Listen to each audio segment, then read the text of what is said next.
I am, Your Worship. I'm ready to go. Thank you so much. Okay, good evening, ladies and gentlemen. I'm going to call this meeting of council to order. My name is Mike Little. I'm the mayor for the District of North Vancouver, and I want to welcome everyone here to our regular meeting of council for Monday, January 25th, being streamed live, but entirely virtually. So none of the participants are in the same room. And to that end, the very first item of business is to pass a motion to hold the meeting without the public in attendance. We have the wording of the motion has been circulated in the agenda. Need a council member to move that motion. Moved by Councillor Back. Is there a seconder on the matter? Second. Second by Councillor Curran. Call the question. All those in favor? Contrary minded? Motion carries. At this point, council, we have an agenda that's been circulated. Are there any errors or omissions from the agenda as presented? Hearing none, will someone move the adoption of the agenda as presented? So moved by Councillor Back, second by, is there a seconder? Second by Councillor Curran. Call the question. All those in favor? Contrary minded? Motion carries. Thank you very much. And then at this point, council, we have public input. We have a period of time for up to 30 minutes at the start of every council meeting for the public to come and share concerns of interest to them. I have a speakers list that has been prepared. These people sent their contact information ahead of time to our clerk. And so at this point, I'm going to go to Lori Parkinson, followed by Christy Gold. Lori, can you hear me? I'm going to need you to take your mute off, Lori. Yeah, there we go. Can you hear me? Yes, I can. Thank you very much. You have 3 minutes to address the council. Thank you. My name is Lori Parkinson and I live near Moodyville. Thank you, Mayor and Council, for allowing me to speak. I'm speaking to item 8.7, the Canfield Crescent proposal. It has some very good low carbon aspects. As a result of the district's November 2020 increase in step code and greenhouse gas intensity requirements, these builders are trying to change their design to a step 5 building, that's passive house, or at least a step 4. With this, they're looking into electric heat pumps for fossil fuel free heating. I am very much in favor of passive houses and of fossil free heat. They also plan to exceed DNV's requirements for EV charging and have level 2 EV charging for all 16 parking places. I support this with enthusiasm. There are a couple of things I encourage these developers to consider in addition to their good work already. Solar panels now produce cheaper electricity than BC hydros. So they could lead in another way and install solar panels on their roof. If they don't do that, they could make it easy to install wiring for solar panels in the future. They could install roughed-in conduits. Also, there's embodied carbon to think about these days. That's the amount of carbon pollution from manufacture of building materials, and it's significant.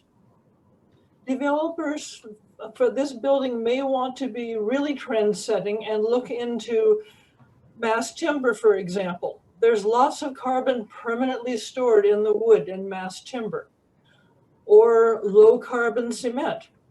Cement production is responsible for 6 to 10% of our carbon dioxide emissions. That's a lot. Also, low-carbon insulation. That rigid pink or blue foam board that's so common in construction now is really high in carbon pollution when it's produced. The City of Vancouver is working on embodied carbon in their new buildings. They're keeping track of building materials used and the carbon pollution from them. And the District of North Vancouver is a real leader environmentally. You may want to follow the City of Vancouver in this direction. Please remember, we have a climate emergency. We are in climate crisis. All decisions need to be made through a climate lens. Thank you. Thank you, Lori Parkinson. Next speaker up is Christy Gold, followed by Mark Lutz. Christy Gold, can you hear me? Yes, hi. There you go. Fantastic. Go ahead. You have 3 minutes to address the council. Thank you. Good evening. I'm Christy Gold, and I live at 1772 Scott Road. I've lived in North Vancouver for over 15 years. I'm speaking tonight to show support for the Canfield project at 3155 and 3175 Canfield Crescent. I believe this multi-family project will be a great fit for the transition from shop fronts, village, walking, and the local library to single family dwellings. This project will provide a much smaller footprint per family than the single family homes found throughout the Edgemont neighborhood. I think this project will fill a need for housing that I see so many of our friends and family striving to find. Lastly, I'm a longtime bike commuter and mountain biker, and I look forward to the additional bike lanes, sidewalks, and speed control measures that the project has committed to for the community benefits. Thank you for your time and listening to my support for this project. Thank you very much, Christy Gold. And I know Mark Lutz has just joined us. Mark, you are the next speaker. You have 3 minutes to address council. Can you hear me? Yes, I can. Thanks. I just got home from bringing our kids home. Just in time. Go ahead. Yeah, it's just in time. Thanks. So I'm Mark Lutz, lived in the district of North Vancouver for over 17 years. Address is 1772 Scott Road. I guess I wanted to voice my support for the proposal and ask the council to support moving it forward. And I think it's good for our community and the district in two key ways. One is, well, I guess in a fundamental way, is it provides a housing alternative that's in short supply as I see it. I think there's a real gap between what is available and developed in condos and in single family homes.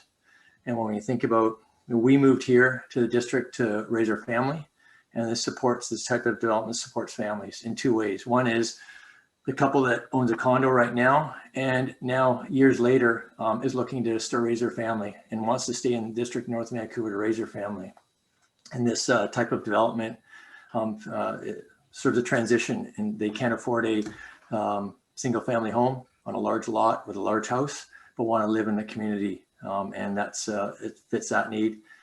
And the other need is, when you think of our district, and we see this, is aging people that have grown up in our community, raised their family, and have been a long time residents and raised their family, and now have a house and are at the age where they can no longer need a house and take care of a property like that, and are looking to downsize, but they want to stay in the community where they raise their kids. And if you think about Edgemont and the Highlands, that is a need, and provides a transition for them to downsize and stay in their community. And that's a really important thing to consider for the district, is that need as well. So when you look at this type of development right now, without any council support, you could build 2 monster houses on really large lots right on the edge of Edgemont. And I think the current proposal to have 8 families be able to, either 8 families or growing families, or 8 families that are couples that raise their family and want to downsize. It's, it gives the opportunity for 8 families rather than to 2 ultra wealthy to live there. And I think that's a really good thing for our community. So I guess I ask you to support this for those reasons. Okay. Thank you very much, Mark Lutz. The next speaker is Adriana Martin, followed by Adam Ketchison. Adriana Martin, can you hear me? Hi, I can. Welcome. You have 3 minutes to address council. Thank you. I'm also speaking in support of the Canfield project, so thanks for the opportunity to do that tonight. And thanks to Mark Lutz, because he's just completely paved the way for an introduction to exactly what I've just gone through personally in my life. So I've lived in North Van for 12 years. I've recently undergone a pretty substantial life change and was forced to downsize from a single dwelling home into a townhouse. So I have 3 children. I'm now a single parent. I really wanted to keep my kids in the community that they've grown up in North Vancouver. And when I went through the process of looking for a townhome to purchase, there was such little inventory available. There's a real short supply of options. It took me quite some time to find the right place, and I ended up finding something, but it's an older building and it required a lot of renovations, a lot of work. And so as a single parent of 3 kids, I went through 6 weeks of home renovations on my own. And yeah, it just wasn't an ideal situation when you're undergoing a lot of personal changes on top of renovations. So I'm in big support of this development. I think we need more properties like this in North Van so that families like mine have a lot more options. So thank you for your time. I appreciate it. Thank you very much, Adriana Martin. Next, we have Adam Ketchison, followed by Michael Ord. Adam Ketchison, can you hear me? I can, yeah. Thanks very much, and thanks for the opportunity to speak. You know, so my family, we live at 3300 Capilano Road in Edgemont, which is a townhouse, a community called Ridgewood Gardens. And, you know, I'm also in support of the Canfield Crescent project. I moved to North Vancouver in 2012, and, you know, I had been a homeowner pretty much most of my adult life. But when I moved to the shore, because I got a job here, I discovered that, you know, the price of housing was really tough. So we were in a situation as a family where we were either going to get pushed into a price point that we couldn't afford, or we were going to have to purchase an apartment, you know, which really didn't give us the space we needed. And so we decided that the best choice for us was to rent. And renting on the shore is equally a hard thing to do if you're looking for a single family dwelling. And, you know, we spent 4 years. Out of those 4 years, we got evicted twice because they were investment properties and the landlords flipped them. We had a landlord raise our rent 25% at the end of our term. And, you know, we decided that buying was the only option to sort of stabilize the family and to keep my kids in the schools they're in. And I got super lucky. You know, we found a townhouse. We were able to get a private sale. We got into this great community. It's a mix of, you know, people that have lived in this complex for 30 years and new families with young kids like ours. And I consider myself really fortunate. You know, we can walk to Edgemont Village. It's a low carbon footprint. It's a great place to live. And I think this project is, you know, is going to give other families that same opportunity. And I think I would really encourage you as the leaders of our community to focus in and find these spots in the middle to give families the opportunity who, you know, are too big for an apartment, but not rich enough for a house. Thanks for your time. Thank you, Adam Ketchison. Next up, I have Michael Ord. Can you hear me? I can. Hopefully you can hear me. I can. Dear Mayor and Council, thank you for the opportunity to speak tonight. As you know already, my name is Michael Ord. I currently live along Riverside Drive and have called North Vancouver District my home since 2012. My wife and I moved to North Vancouver from Vancouver because we had kids and wanted to live close to schools. In 2016, I was presented an opportunity to participate in this proposed project at 3155-3175 Canfield Crescent as an opportunity to purchase one of the units early in the whole phase. I love the location. I think it's ideal for family living. It's ideal for urban living. It's within walking distance of grocery stores, a grocery store, coffee shops, the library, an elementary school, Delbrook Community Center. It's also close to downtown where I can ride my bike to. That's where I work. It has been 4 years since my family decided to take part in this project. It hasn't been the best decision because of the duration. In the last 4 years, I've lived in 3 different houses. We would have been better off trying to purchase a home as opposed to participating in this project, trying to get it off the ground.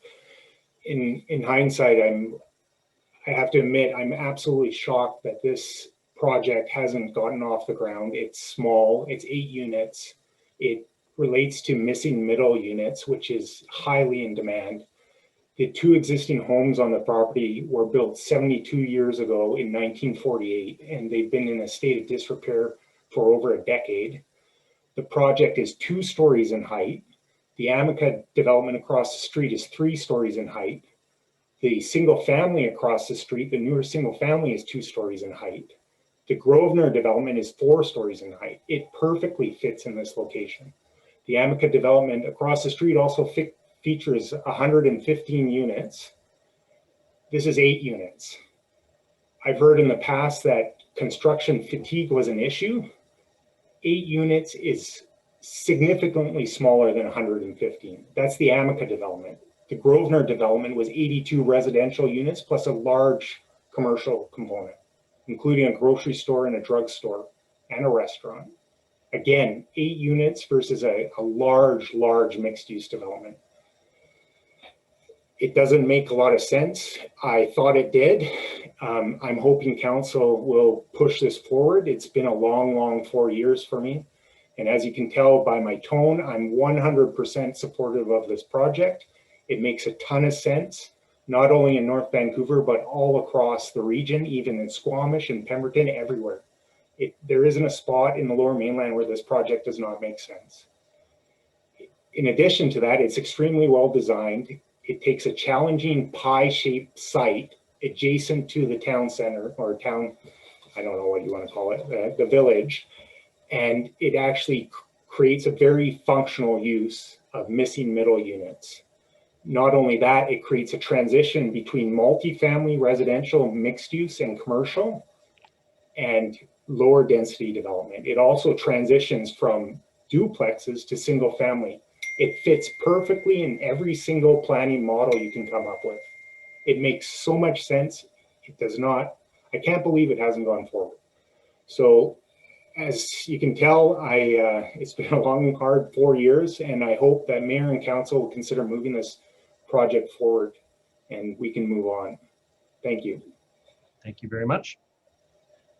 Okay, that's the entire list of in-person speakers for the beginning of the meeting. We do have an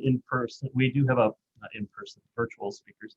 We do have a virtual speaker signed up to speak to item 8.7 as well, so there will be more feedback from the public at that time.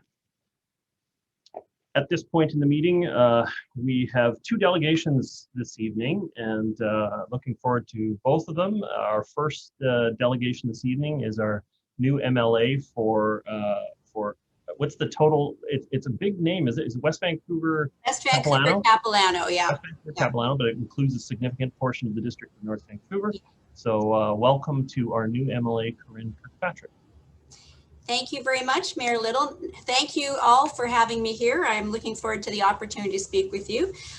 Please forgive, I'm going to put my glasses on and use some notes here so I don't ramble on too long.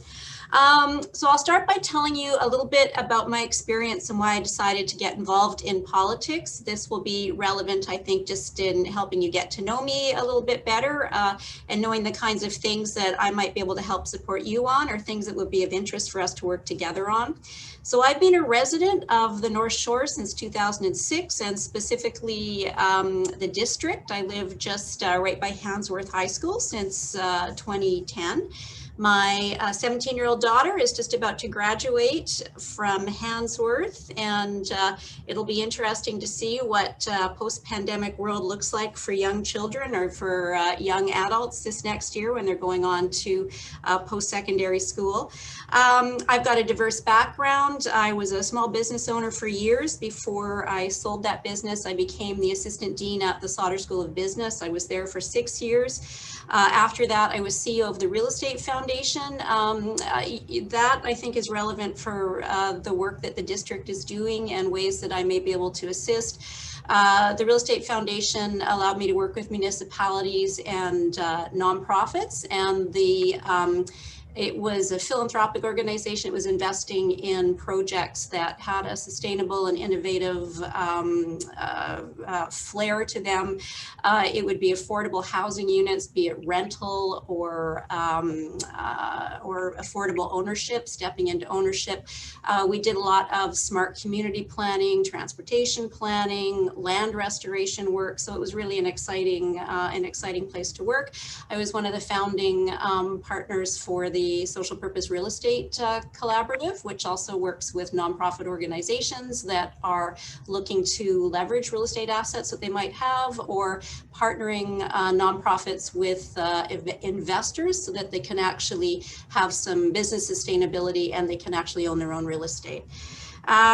So I play in a local band, at least I used to until COVID struck. I've got a law degree and in climate change law, and I'm a chartered professional accountant. So now, I think it's the diversity of my background that really made me feel that I wanted to get into politics and that I would be able to contribute to the community.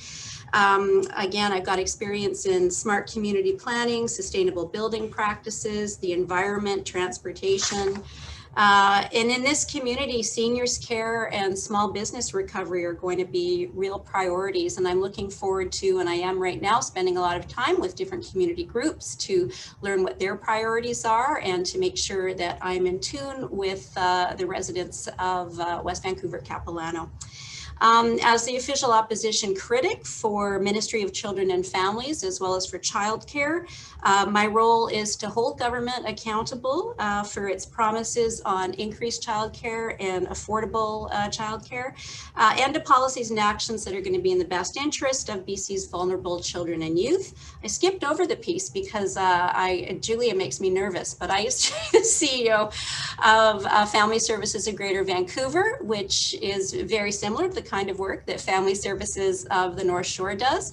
So I did have a lot of opportunity to work with vulnerable people in the community. We ran a number of programs with foster parent support, family preservation, victims of domestic abuse, young people who are being trafficked. So by combination of experience from running a business, having an accounting degree, and then also really being connected to community development and the vulnerable people in our community, I really think that comes together to help me understand what really makes up a community and how we can make our community even better than it already is. Most important issues from the opposition's perspective remain the pandemic. So getting needles in arms, the rational management of our communities as we move towards that post-vaccine time, post-pandemic time, and really focusing on a restart plan for our community, for the health of our community and our economy is very important. Concerns we're specifically trying to address right now include the slow rollout of and complexity of the small and medium-sized business recovery grant, where they've provided just 10 of $300 million that are left on the table. We obviously in this district have a number of small and mid-sized businesses that we need to be able to support. So I want to be able to help do that. We're asking questions about rapid testing and why it isn't being used in our long-term care homes right now. And we're very concerned that there's a 60-day delay on the provincial budget coming out for organizations like Family Services, school boards, various groups that are relying on funding from government. So those are the basics. I look forward to the opportunity to work with all of you in the community, and I'm certainly happy to have any questions now. Thank you, Curran. That covers a lot of ground. But we do create an opportunity for council to ask questions. I don't see any hands yet at this point. I think, obviously the biggest issues that we see facing our community are routinely transportation is repeated throughout the community, housing affordability, density, matters of environment. When you go and door knock in our community, you hear this in every single neighborhood, but number one is transportation still. And so I look forward to working very closely with you and our MLAs on the North Shore to helping address the top issues facing our communities. At Council, don't see any further speakers at this time, or the delegation. Delegation that's been moved receipt by Councillor Murray. Is there a seconder for receipt? Councillor Forbes, any further comments, Councillor Murray? I know, just thank you for the presentation and congratulations on your success at the polls, and we look forward to working with you in the future.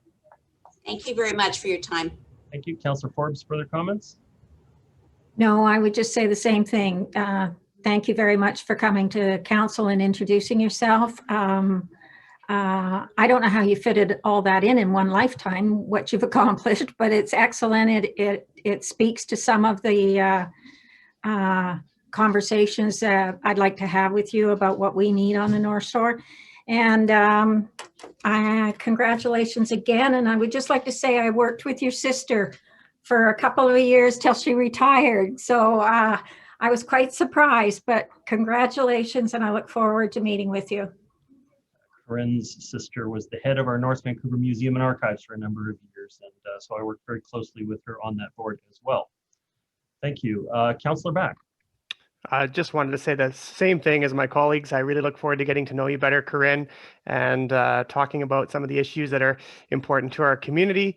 And I didn't know about your musical background. I didn't know about the band. I'm a singer as well, and I have had a musical collaboration with another MLA on the North Shore, so maybe we can do something in the future. Who knows? Oh, good idea. Welcome. Good. Well, thank you very much for your presentation today. We look forward to working closely with you over the next number of years. Council, delegation's been moved and received. To call the question on the motion, all those in favor?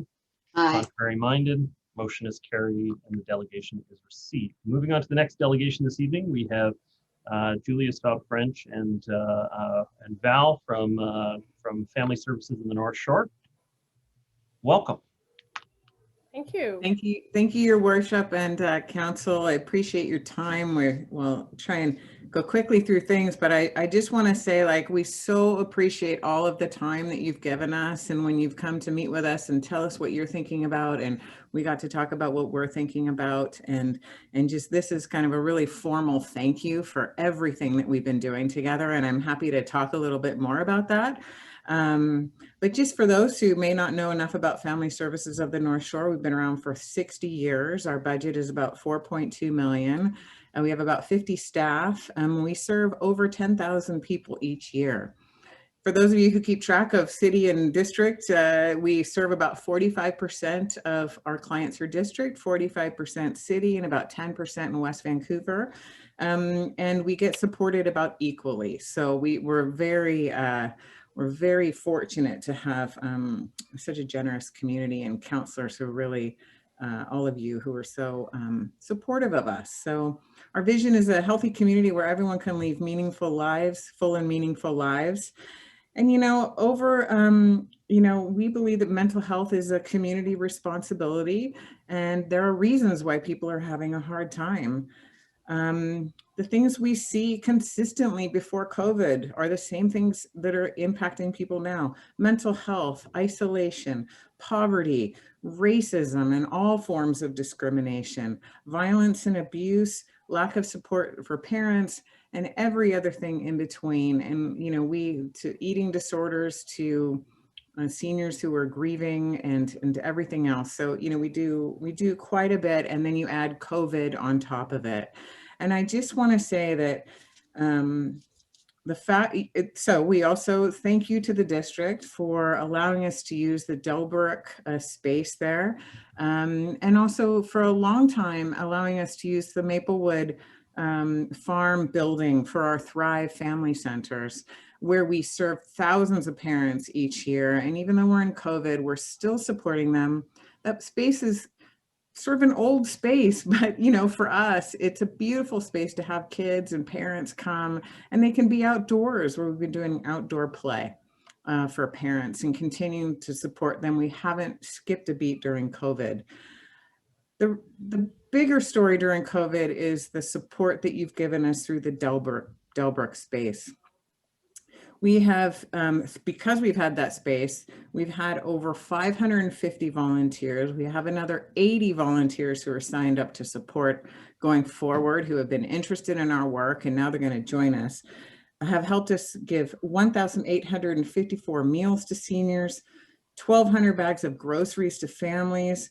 Those volunteers have made 10,000 caring phone calls, and many of you know about our Christmas Bureau. This year, the need has been up 20%. We've served over 2,488 individuals and families.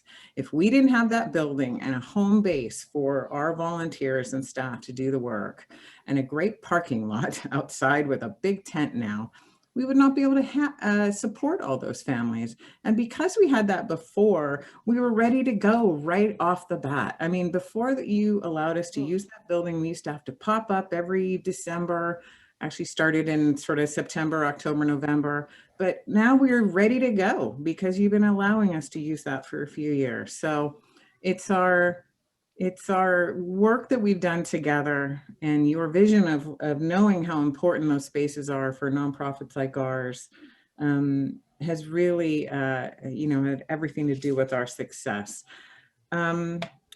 We are in a challenging time. We're in COVID, and we might have vaccines soon, and things might seem to get back to normal, but there's a lot that we have to do in the future because the impact of this is going to be for decades. Some of the kids that are going through things now, that we don't know what's happening to them. They're going to need support later on. It certainly is a 1 to 3 time frame for people. So here's what we're thinking about. We know the Maplewood space that we're occupying Thrive is end of life, and we've appreciated the conversations around that and how we can do that. We have the support we need through services. We just need a building to do it, and we'll continue to do that and look for the future on that. And of course, the Delbrook space. Appreciated the conversations that you've allowed us to have with you, and because that is also a temporary space. So if there were ways we could look to the future together and think about how we might match our expertise, the money that we bring in for services. We are really one of the largest supporters of mental health services because we fundraise over $1 million each year. So we can do so many things if we have just the structural infrastructure around us. I'm aware of time, so I'll just answer any questions you have, and thank you so much, Your Worship and Council, again. Also on behalf of our now 600 plus volunteers who really do know what you've done, and they appreciate that every day when they're at these spaces. So thank you. Well, thank you for your presentation. You were very deferential in it, but I have to say on behalf of council, we really do appreciate how you take the surplus space and put it to a great community use. And you also multiply it with the volunteers you draw into the service. And so we're very appreciative of how you and Family Services in the North Shore have utilized what you've been given. So we do have some questions from council here. I've got Councillor back. Thank you. Yeah, mine's more of a comment. Thank you very much, Julia, for your presentation. We had a great conversation before the holidays, and as a result, I visited the Thrive program down at Maplewood Farm. Took my little guy, who was a little bit young at this point, to really appreciate how great it was. But it was really awesome to see the great service that you provide down there, and I had a good chat with a number of the people that were there that day. And then I got to visit the Christmas Bureau for the first time. I'd always known about the Christmas Bureau, but I'd never actually been there myself to see it. And it's incredible. You mentioned the volunteers, and it's a well-oiled machine from the moment you arrive. You've got the tents in the parking lot, and you're receiving food. And then I was taken up into the building itself, where it was just amazing how organized it all was. So I saw how great it all works, and I definitely appreciate the need, and especially during COVID, how that need has just grown and grown. So I look forward to those conversations to find out how we can continue to help, whether it's through a facility like Delbrook or somewhere else. But thank you for everything you do in the community, not just during COVID, but for many years. So thanks very much. Thank you, Councillor Back, and it meant a lot to our volunteers to have you down there. So that was wonderful. Thank you, Councillor Back. Councillor Mary. I'll move receipt of the delegation. So moved. Is there a seconder for the Councillor Back? I guess we'll go for as the seconder. Councillor Mary, go ahead. I just wanted to say that I think it's we that should be thanking you, not the other way around. And, there's so many organizations in our community that are so valuable, and they step up, and you are, one of the best examples of how you've been able to manage through this very unusual time in our planet's history, addressing some very challenging issues, people's emotional stability, just being able to get them into a physical building, making sure that everybody's social distancing, those that are working, those that are utilizing the service. You know, with the funding that you have, and you talk about your budget being 4 million, but I'm sure you could use 3 times that or 5 times that, because the money for social services and programs, there's never enough.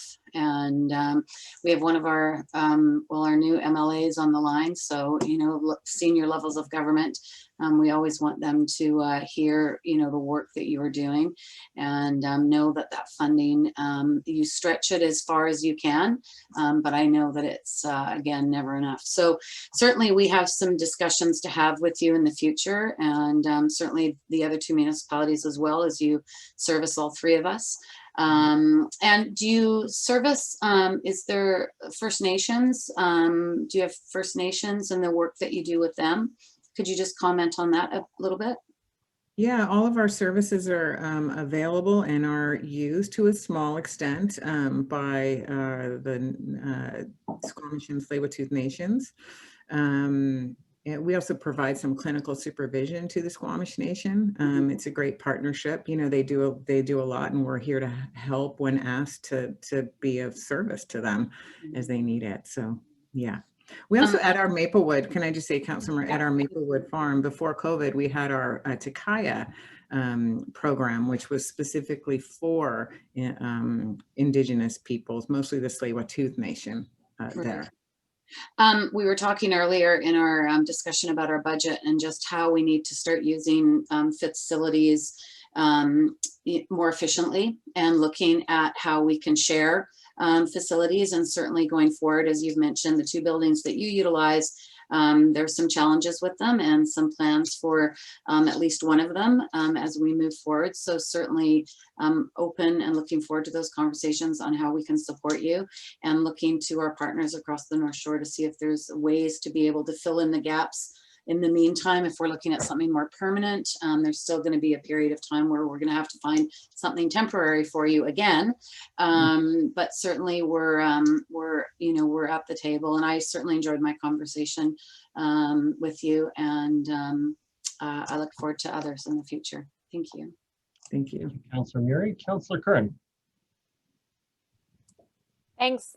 Just wanted to say it's been really nice to get to meet with you, Julie, and you, Valerie, and some of your colleagues, and learning a bit more about the work that you do, and how sort of this lens of intersectionality that weaves through everything that we're trying to do, that we're in this place of learning and unlearning, and we're all in it together, and we're trying to support each other. And I really appreciate that.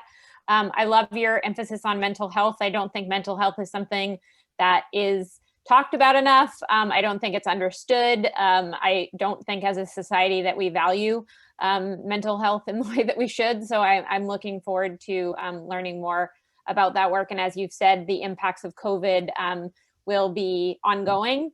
And also that people who are already marginalized due to other systemic issues will of course be impacted first and worse. We've talked about the commonalities between that and climate change in poor countries. It's what's happening now, and what our responsibility is here. So I just really appreciate that, and look forward to continuing to work together. And on the space issue, which is, I love how you're like, I don't want to bring it up, but when you're in older buildings, I think, you know, as a community, we really have to look at space differently in this time where land values are so high, and we need to reduce our carbon footprints, and we want to provide these amazing services to our community. So how do we do it in a different way? So not looking at single buildings as only one purpose. We need to have multi-purposes for all of our facilities. And I think it's just really important that we and staff obviously in social planning really understand the stories that we don't always hear about. We've talked a lot about representation, and that we hear from folks. We don't hear from everyone in our community, and there's lots of stories that should be shared and understood, especially by elected folks. So it's just, I'd like to continue those conversations with our community and continue to learn together. Thanks. Thank you. Thank you, Councillor Curran. Councilor Hanson. Thank you, Your Worship. Yeah, thank you, Julie and Valerie, most importantly for the very good work that you do in our community. And thank you for the presentation tonight, and also for taking the time to have a conversation with me last year, which I found very significant, and it was a great learning opportunity for me.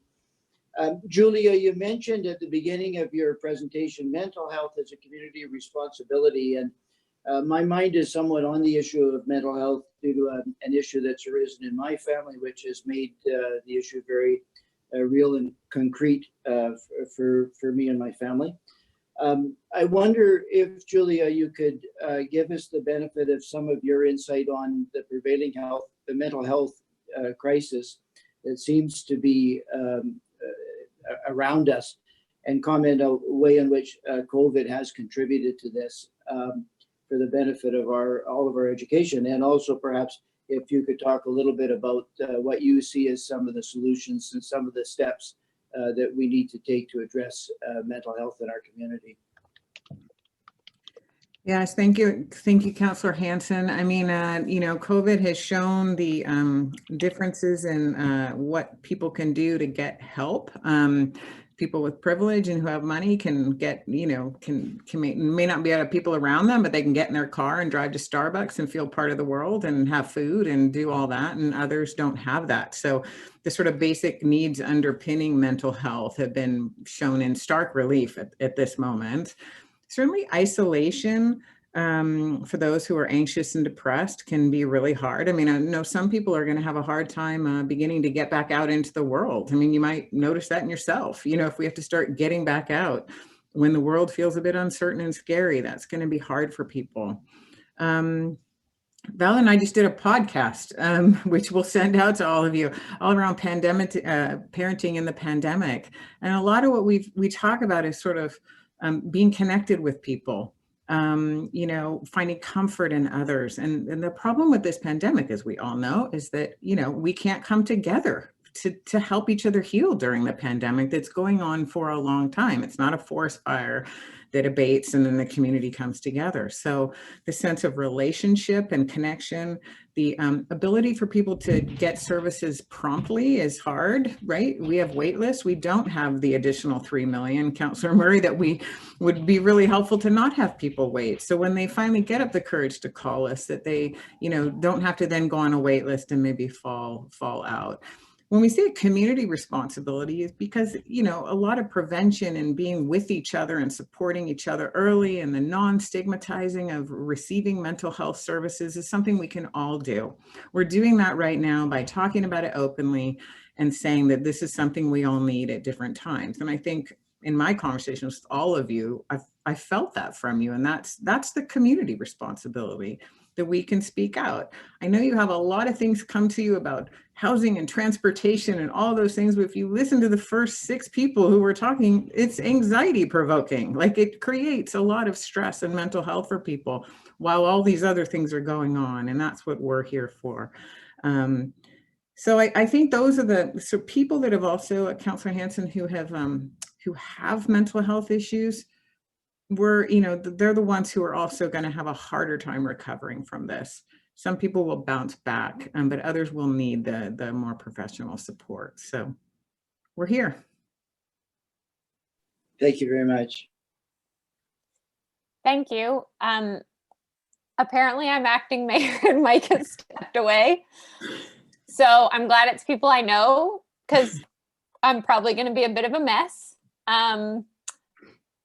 So let's take a vote on that new space. I thought, Lisa, are you acting mayor? I'm actually acting mayor. I thought so. And that's what I put in the chat, where I was like, I actually think it's Lisa now. So Lisa, should I hand it over to you? Sorry.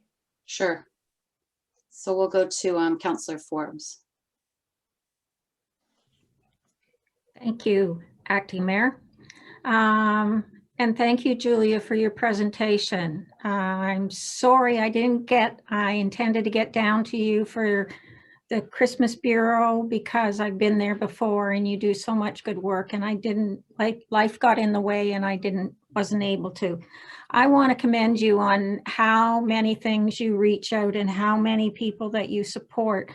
The North Shore wouldn't be the North Shore without family services. And I think a lot of people that may have gone through and benefited from the services that you provide are now paying it forward because we have a number of small community citizen groups that have that during COVID have set up pages and groups on social media in order to help out other citizens who either couldn't get the groceries or didn't have transportation or needed something.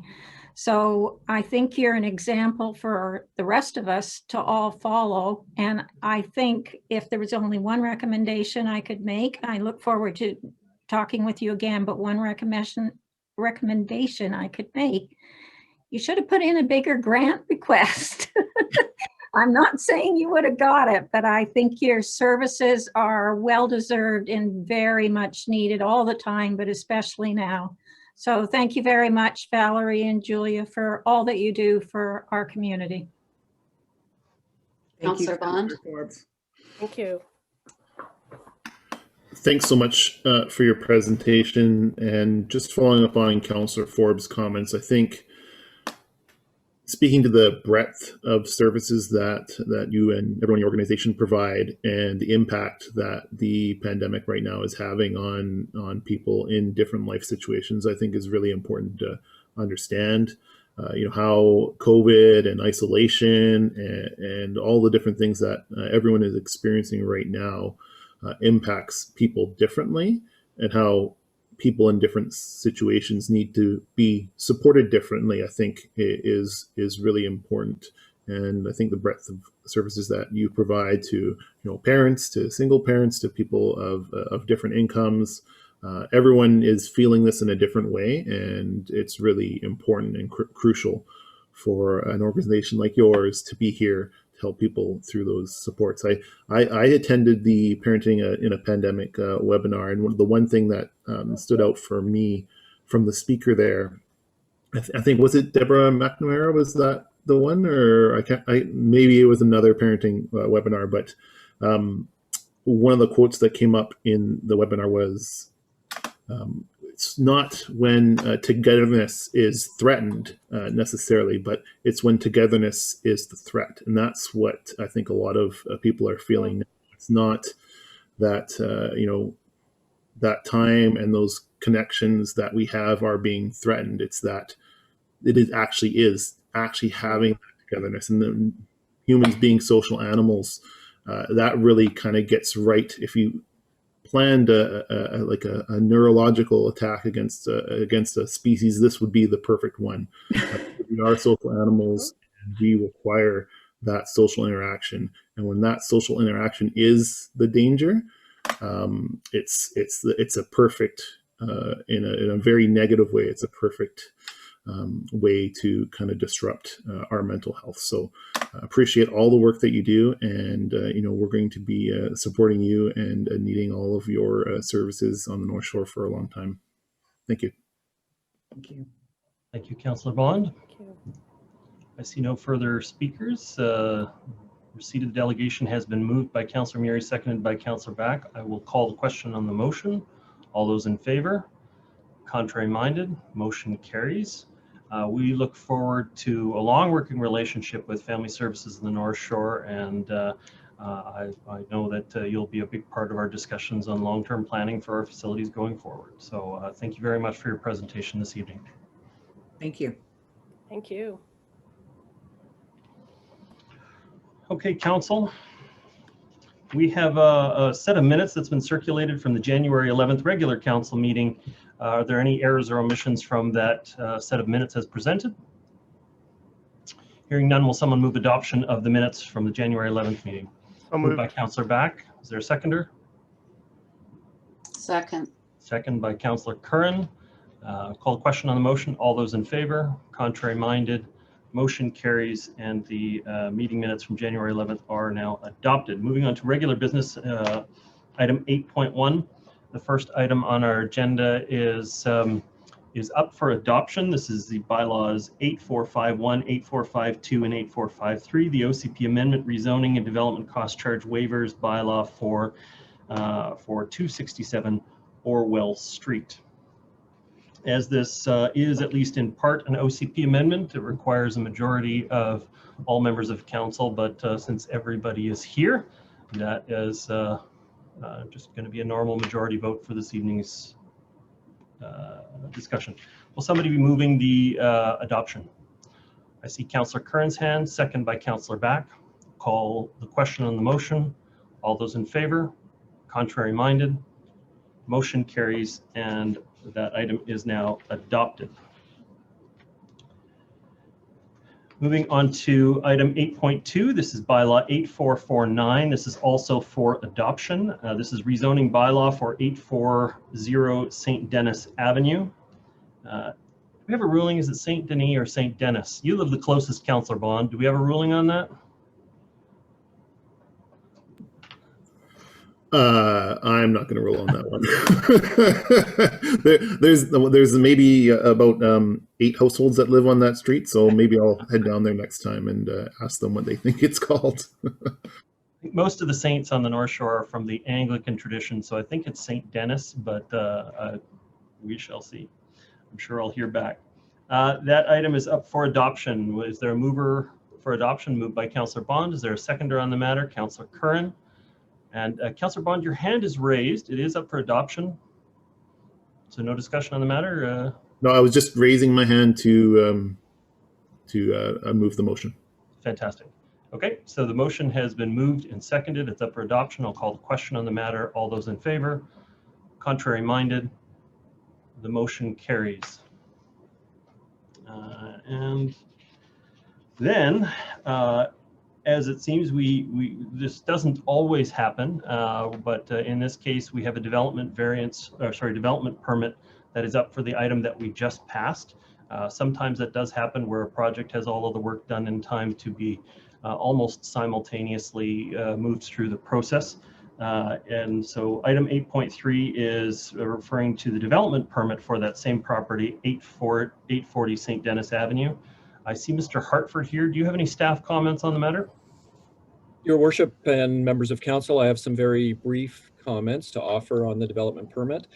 The development permit proposal follows from the rezoning of the site to the new CD 129 zone and proposes a 3-unit ground-oriented townhouse project.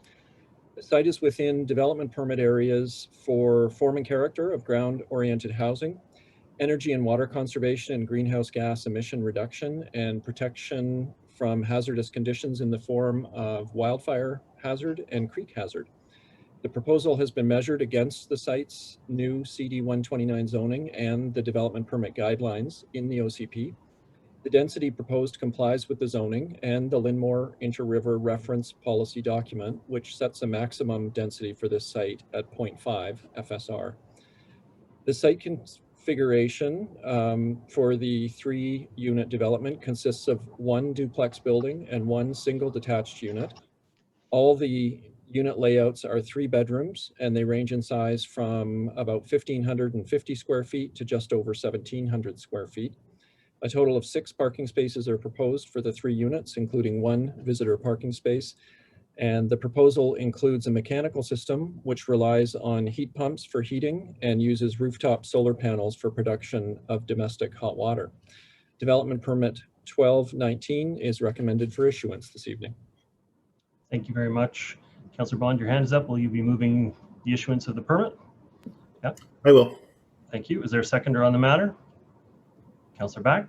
Okay, Councillor Bond, any further comment? Just one question for staff, and I usually ask this at the development permit stage. This proposal was in front of council relatively recently. Have there been any significant changes to any of the things mentioned and presented to council at the rezoning stage, or is this, maybe staff can comment on that first?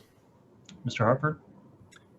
Your Worship, through you to Councillor Bond, there have been no significant changes to the project since the time of 3rd reading.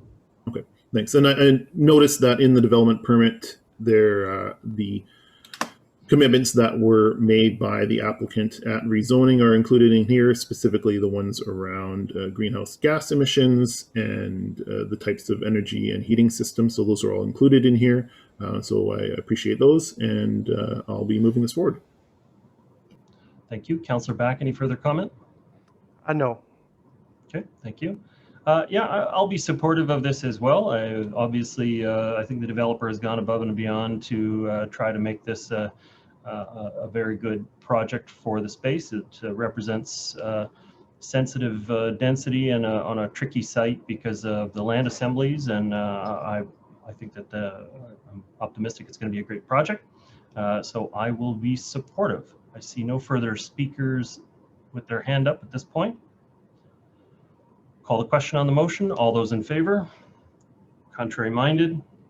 Motion is carried and the development permit is issued. Next item up for discussion is bylaws 8436 and 8437. This is the solid waste management bylaw and bylaw notice enforcement changes. I didn't get a chance to check in with staff on this one specifically this morning, but and I don't see Mr. Joyce. Oh, there is Mr. Joyce is here. Mr. Joyce, do you have any comments from staff on this matter? No, Your Worship. This bylaw has returned to council. If council recalls, we first dealt with the animal attractants that was separated out. This bylaw was best described as how we are performing business. There has been some interest from council and other solid waste issues, which we're returning in the spring to talk about our solid waste management strategy, potential to look how we deliver service bi-weekly possibly, and some other issues around solid waste. But this is very much on how we operate currently. There was some discussion last time about assistance for some of our residents, which has been included in the bylaw. And there was some discussion around the authority of the general manager, which I've confirmed with the legal department, that items of change in service would be returned to council. And I believe that's all from last time, Your Worship, that was come forward through council. Move the recommendation. And Councillor Bond's first up. Councillor Bond, are you moving? Councillor Murray second? Yeah. Okay, Councillor Bond, go ahead. Yeah, I'm glad to hear Mr. Joyce mention the assistance and that this has been included in the bylaw. The only other one that I think there was some discussion on was set out times. I know there was some initial confusion when the stickers first went out about how set out times and you know how those would be enforced or fined, and then also some requests for a little bit of I guess leniency around that for people that might work odd schedules. So maybe Mr. Joyce can comment on that part of this as well. Correct, Your Worship. There was. We did, as staff explained last time, the set out times were tied very much into the transfer station and how others operate. I can confirm, I checked this morning, we've had really good compliance now with the set out times, where we had 20/40 in a shift. We're now looking at 20/40 today. And we've only had one ticket for a repeat offender, which is the $500 fine at this point in time. So we've had that, the compliance levels. I will concur, the wording at the start did cause in some areas. We've since had that, some wording changed on our webpage and some of the other information we've sent out to residents. So we seem to be back on track. Okay, thank you. Thank you, Councillor Bond. Councillor Murray? Well, just on the communications, it was really unfortunate that this was not filtered through solid waste in regards to the interpretation of what setting your can out between 5:30 and 7:30 meant. But hindsight's 20/20, and I think that it's reminded everybody that these regulations have truly been in place for, and Mr. Joyce, I've been saying 25 years. And I've been telling people to just do what they usually do in regards to not putting it out before 5:30, which is what the sticker should have said. But it's a good reminder to people that these regulations have been working quite well over the years. And most people know when their garbage men are coming down or garbage people are coming down the street, and they put it out, you know, based on that routing. I think those of us that miss our garbage sometimes, like we did last week, because we recycle so much, the garbage wasn't an issue for us. We have a lot of recycling this week, but you know, I think it is manageable if you do happen to miss a pickup because we divert so much into the recycling stream. So I think it was just a good, you know, the process. I think the sticker worked, although it was bumpy. It did work, and a lot more people are aware. And I think what Mr. Joyce has stated in regards to the ability to get people to follow the rules, it's working. So thanks. Thank you, Councillor Murray. Councillor Curran. Hi, Gavin. Hi, Megan. So we are, I just wanted to give an update to anyone who happens to be watching that we are working on talking about zero waste and circular economic principles, and still working on single-use plastics. So this is only one piece of the what will become hopefully a zero waste, not a solid waste policy for our community. But I just wanted to say that that work is ongoing. Just to reiterate that we haven't given up on the 500 plus students who wrote us asking us to take action on single-use plastics. It's still ongoing. Thank you very much. Yeah, just for my own comments on the matter, I think Councillor Murray was quite correct that putting the sticker on the garbage cans themselves was going to get a lot of attention.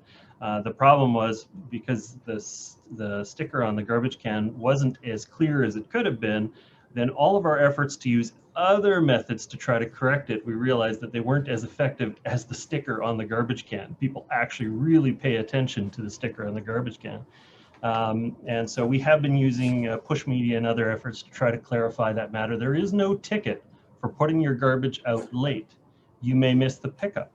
Now you do have to clear your can by the end of the day, but people were confused that the 5:30 to 7:30 window that you were going to be ticketed if you put your can out late.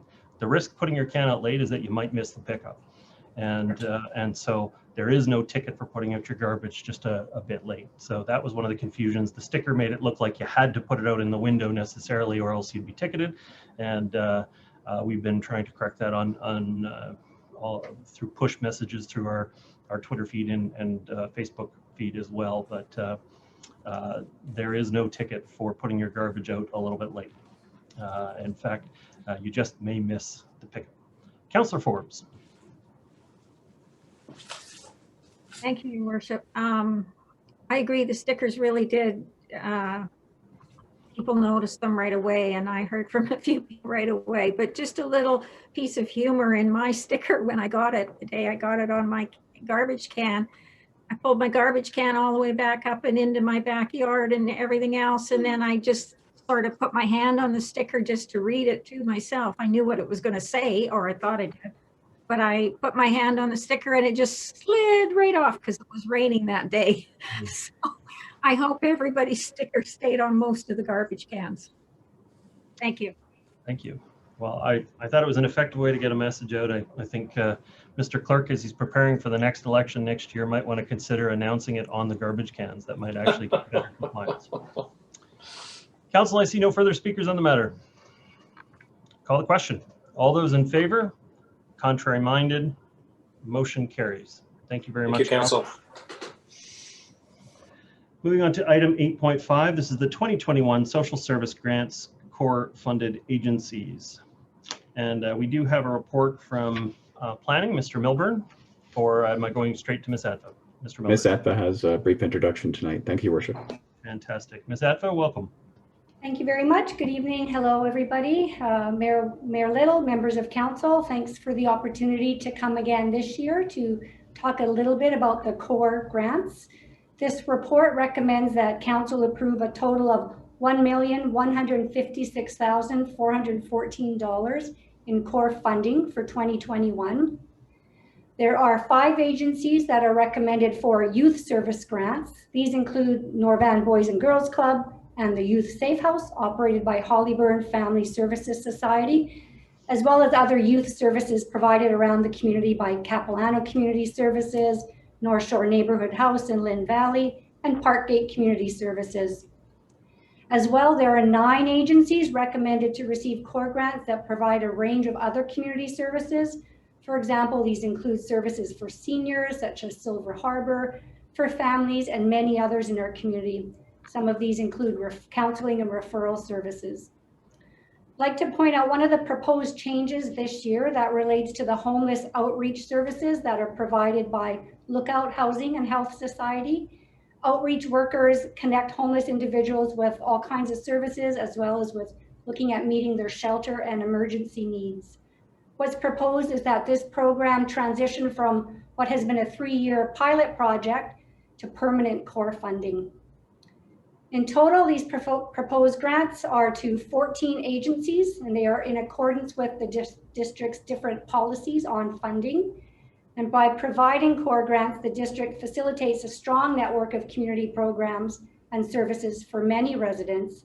And these grants also recognize the pivotal role that many nonprofit organizations play in the social well-being and quality of life for district residents. Thank you.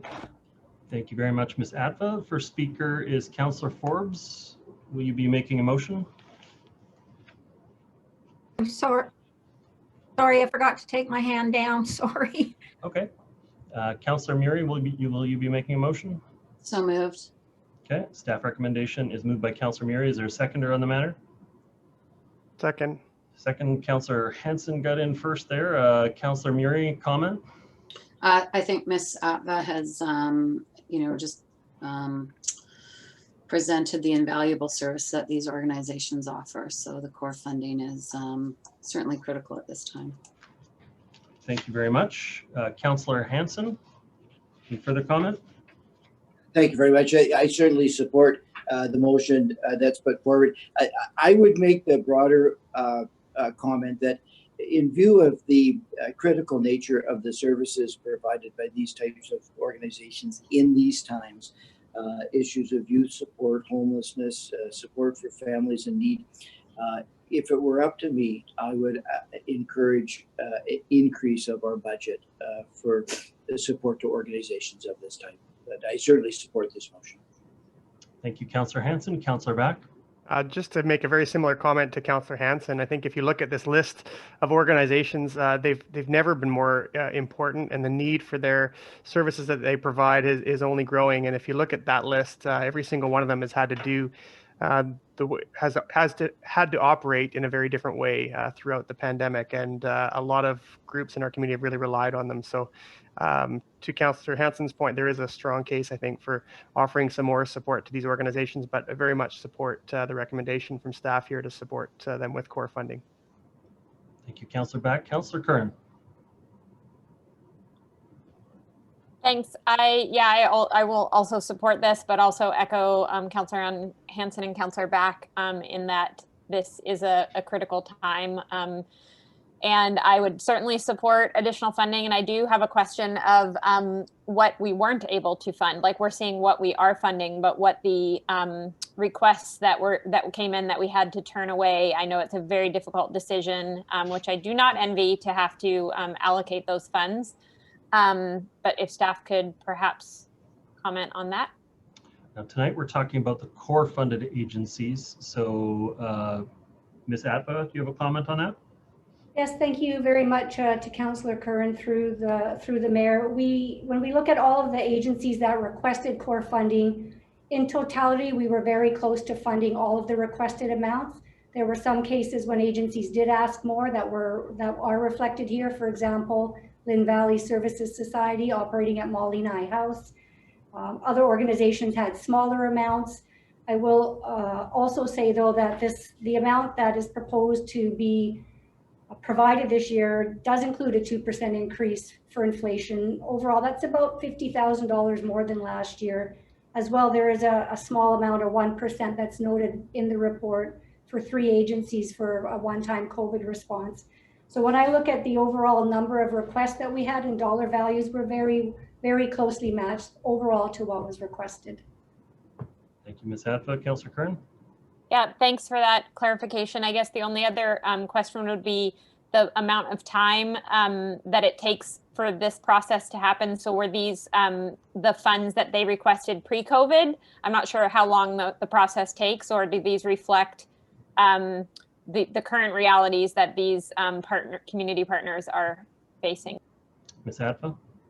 Thank you very much. The process essentially to review core grants takes place over the fall. So there certainly was time for many of these organizations to see what was needed to help adapt.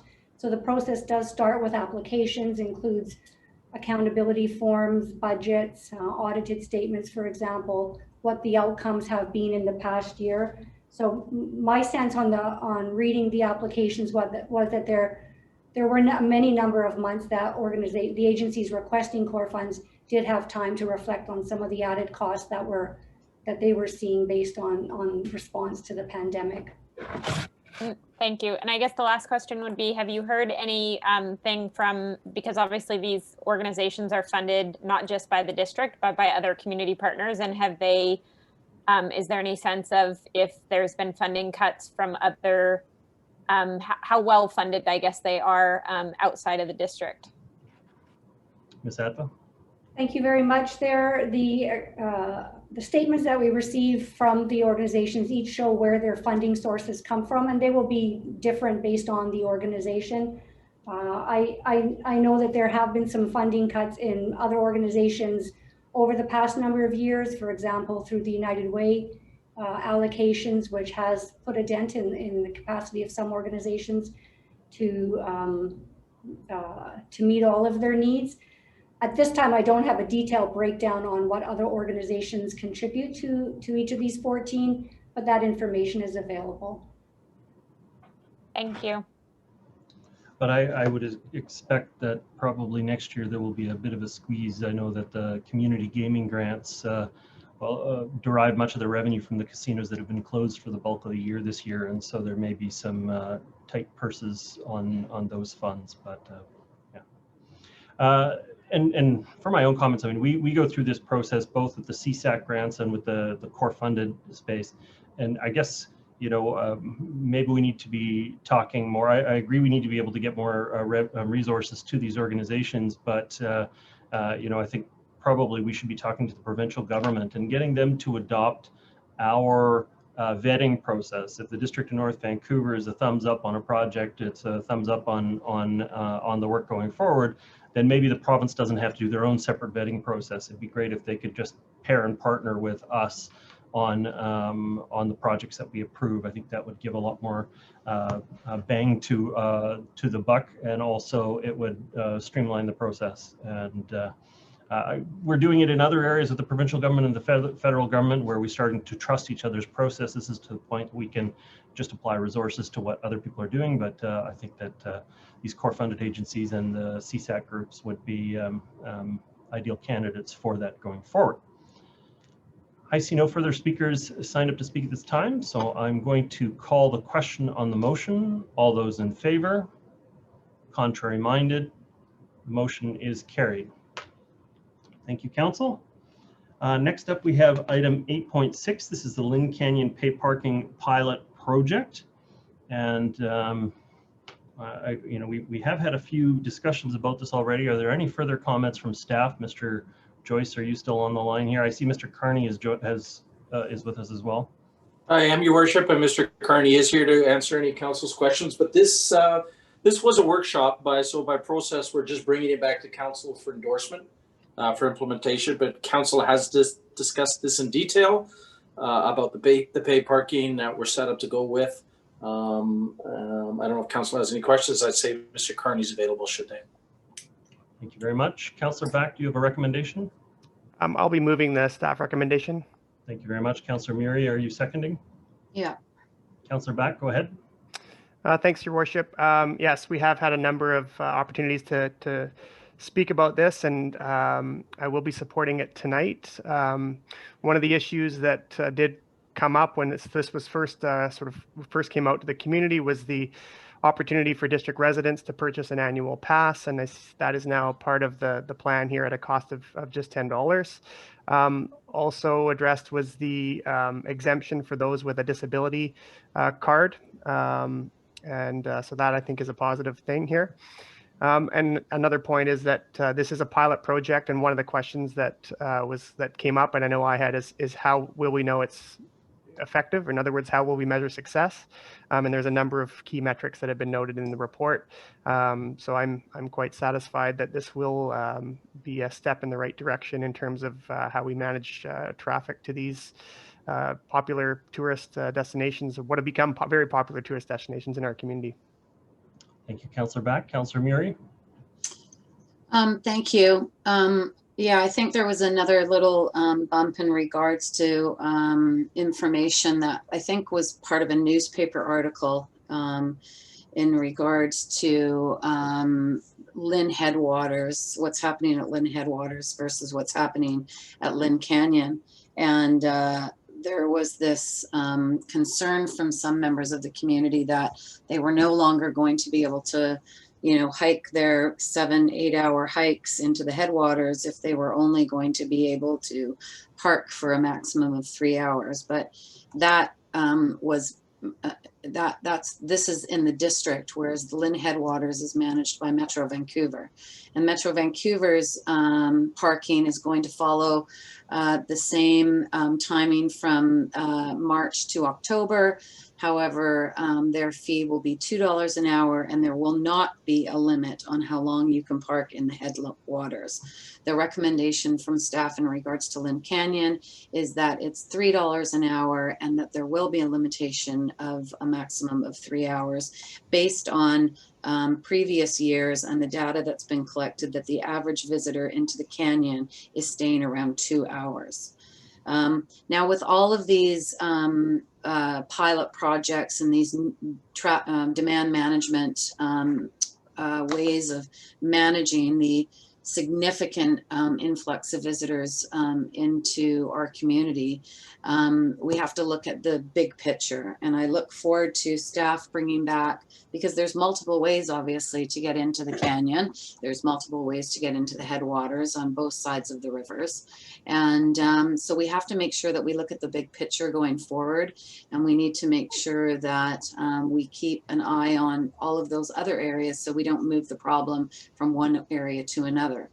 I know that another concern from the local community was, you know, the impact of what paid parking will do in the neighborhoods. We do have a program to make sure that there is resident-only parking, hourly parking, and increased demand management in the neighborhoods, so the spillover does not negatively affect those neighborhoods. So Metro Vancouver is moving ahead with their paid parking. Last summer, we did install a shuttle bus that was used sort of at the last minute because of the COVID issue. We didn't move as quickly as we were going to in regards to this pilot project. The user rate on the shuttle bus was not very encouraging. It certainly worked better from a Metro Vancouver perspective.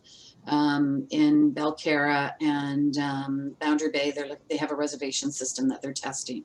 That may or may not come to the headwaters in the future, and we may or may not look at that in the future as well as another way of dealing with the demand. You know, certainly, and I've said this at previous meetings, there was 5 million more visitors coming into the regional park system. You know, it shows the growth in the region. It shows that areas like ours are the backyards for many of the municipalities in the region. And you know, Metro Vancouver Park certainly is looking at acquiring more opportunities to expand the park system, because we need to make sure that the playgrounds for the Lower Mainland remain sustainable, and that there's an even distribution of land that local communities can access rather than coming over the bridge. And there's certainly a cost to the impact of these areas as well, and we need to look carefully at that and make sure that the environment's protected. So it'll be interesting to gather the data from this to see what it does, what the pros are, what the cons are, and I look forward to implementing the pilot going forward. Thank you, Councillor Murray. Councillor Forbes. Just one comment. I am disappointed that we are going through even with the $10 charge for district residents. I brought that up a couple times, and I think I was the only one that was in favor of residents not getting charged at all, and we could have mailed out a sticker or something to hang from the windshield. We could have mailed that out with the tax notices. But in any case, I understand the rationale behind why we're doing this. So I'll be in favor of it. And I am concerned about the neighborhood surrounding the park. So I'll be very interested to hear how the parking around the canyon goes this summer, and those stats in the fall, and hear from the neighbors around there what kind of incidents or non-incidents, or how much better it may be for them implementing this pay parking. Thank you. Thank you, Councillor Forbes. Councillor Bond. Thank you, Mayor Little. As I mentioned during the workshops, very supportive of pay parking as a transportation demand management measure. And I'm glad to see the different metrics and assessment criteria added in this report. But I still hold the unpopular opinion that having a resident exemption, it kind of defeats a lot of the purpose of a transportation demand management strategy. And I don't think it's necessarily fair to ask residents from the city of North Vancouver or from Burnaby to try and reduce their auto use to come to the park when they live farther away, when we're not asking the same thing of our own residents. And so I don't support the resident exemption. I think that transportation demand management measures such as pay parking should apply equally to anyone that's coming to park their vehicle in the park. And yeah, I think if we are trying to reduce the number of people parking at Lynn Canyon, and we are the residents here, then we should be leading by example, not getting a free pass. So while I do support, I support the pilot project, I think perhaps it's a principled take that I'm going to take on this one, is that I won't be in voting in favor of this, because I don't think it's necessarily a fair application of this transportation demand management policy to all the people who might be driving to the park. Thank you, Councillor Bond. Next, I have Councillor Curran.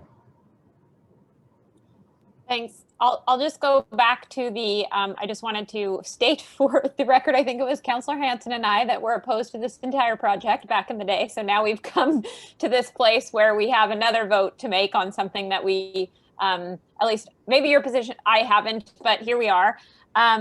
I do tend to agree with Councillor Bond in terms of the transportation demand management strategy.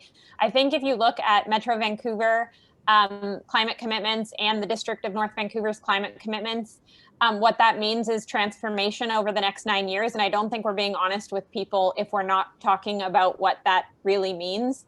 And we have to do it together.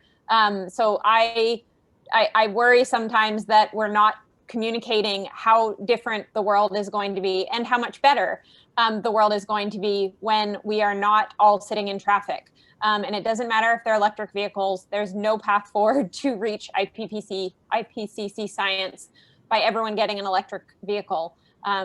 We can't move that way. So I do worry sometimes that we're not being honest with everyone about what this transformation requires and bringing people on board to help us solve these problems, because we need the community to help us. But I agree, the goal is to limit our, reduce the amount of time that we travel, and in doing so, improve health, well-being, equity, all of these other benefits that we want to achieve. So everyone needs to be involved in this change that we need to go through. And I hope that we can do more outreach with the community to hear their ideas, because we're not really, I don't think, explaining the magnitude of what we need to do.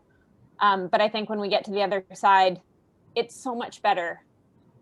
So I really hope we can work together to do that. So I'm conflicted because I didn't support this to begin with.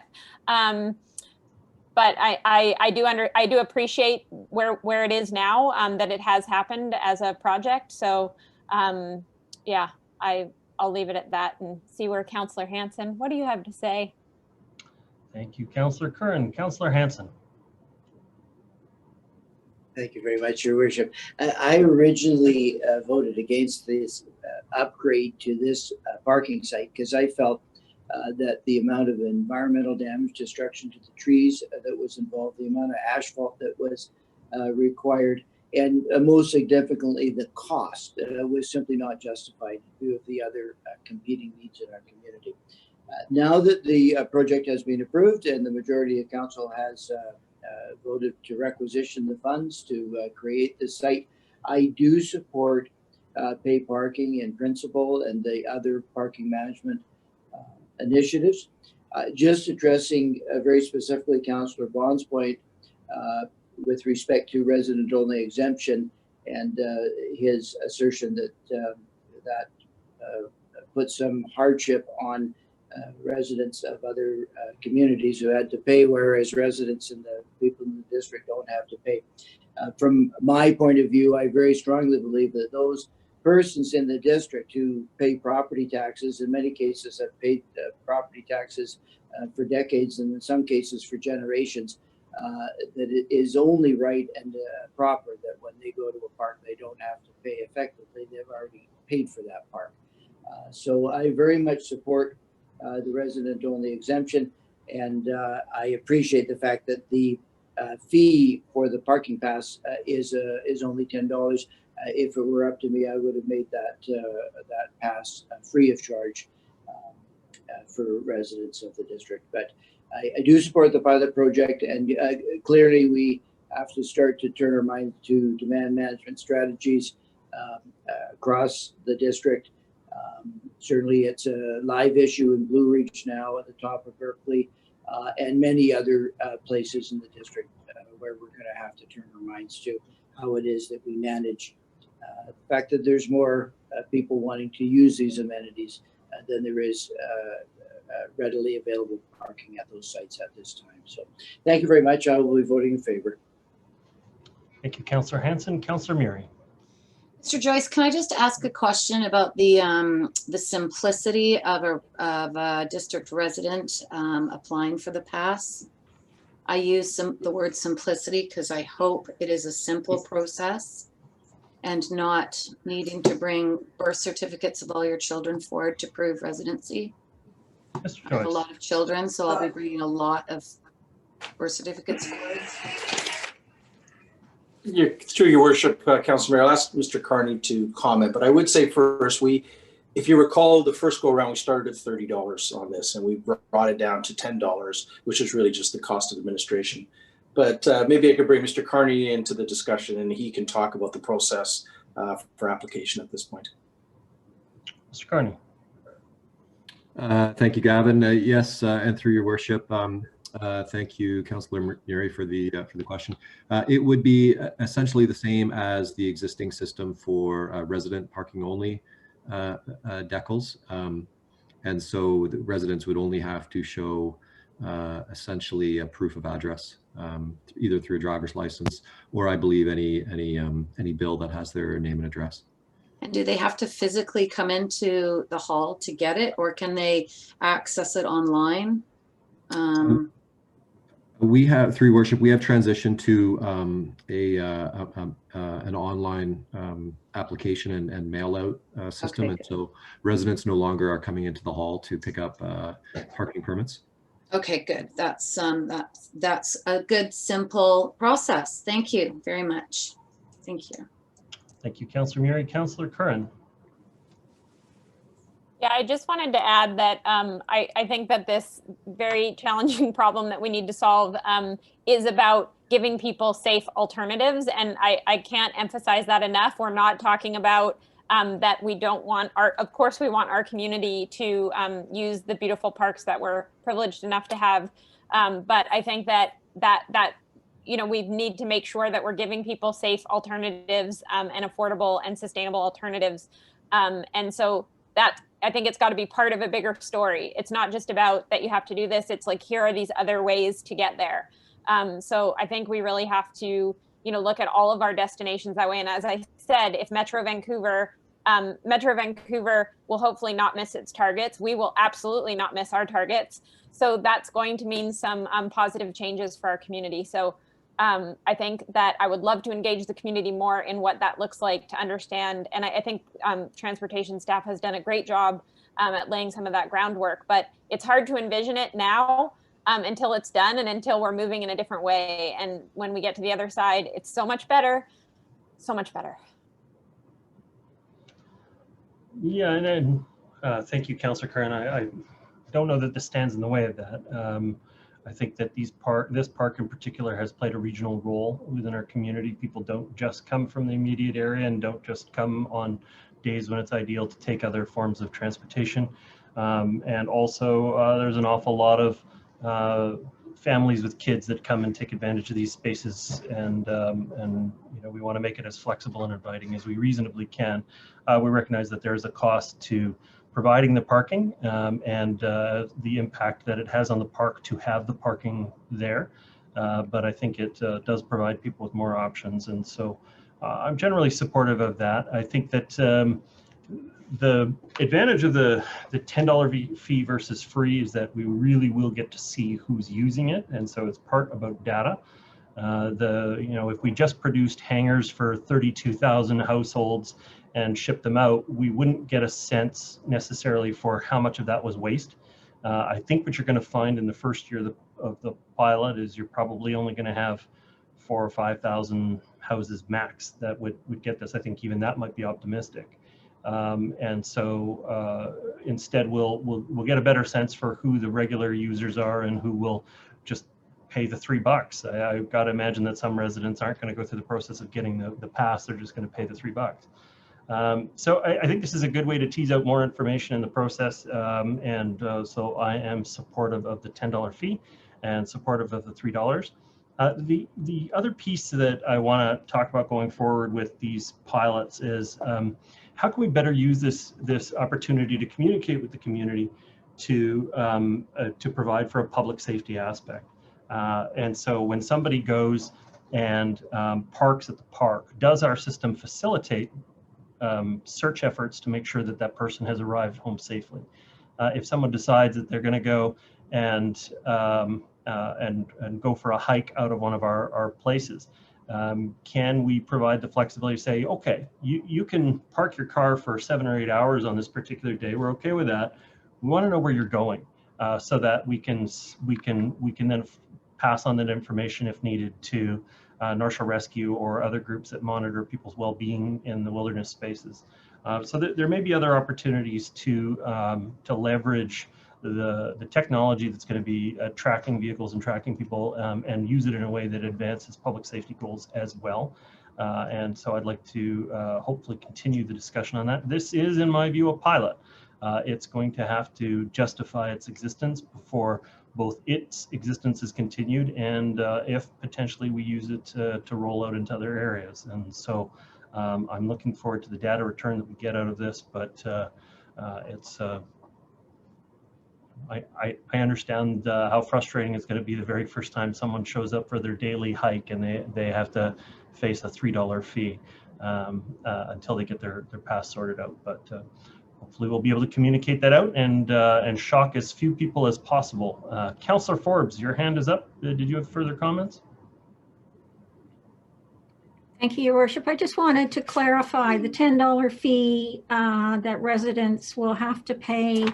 As much as I'd like them not to pay anything, I just want to clarify that this $10 fee covers any park in the district. They're not paying in different areas of the district.